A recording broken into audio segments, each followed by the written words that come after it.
નમસ્કાર દર્શક મિત્રો, i7 ન્યૂઝ ગુજરાતીની સાથે હું છું આપની સાથે પાયલ બામણી। તો જોઈએ આજના મહત્વના સમાચારમાં।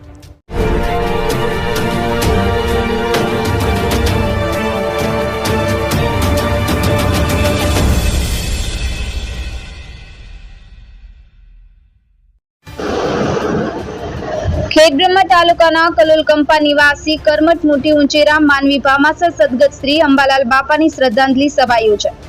અનેકવિધ સંસ્થાઓ સાથે જોડાયેલ અને સરપંચથી જેમને કારકિર્દીની શરૂઆત કરી હતી।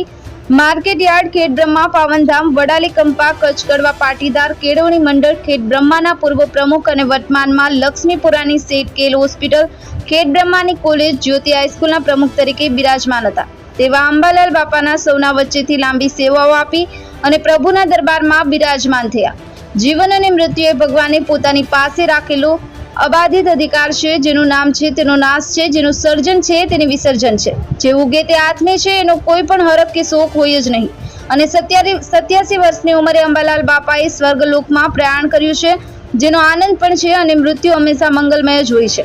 આજના શ્રદ્ધાંજલિ કાર્યક્રમમાં નિષ્કલંકી ધામ નખત્રાણાથી શાંતિ પ્રિયદાસજી મહારાજ, ઊંઝા ઉમિયા માતાજી સંસ્થાના 5 ટ્રસ્ટીઓ શ્રી પ્રવીણભાઈ, લખાભાઈ, ગોવિંદભાઈ, તળસીભાઈ અને ભરતભાઈ ઉપસ્થિત રહી અને શ્રદ્ધાંજલિનો સંદેશો પાઠવ્યો હતો।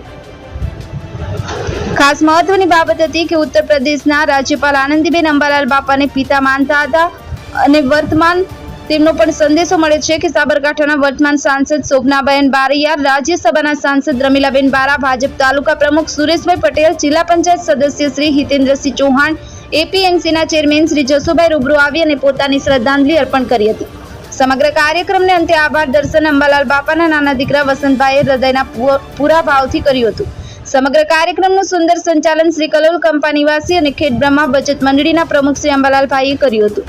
Bureau chief Hasmukh Prajapati, i7 news Gujarati, Sabarkantha.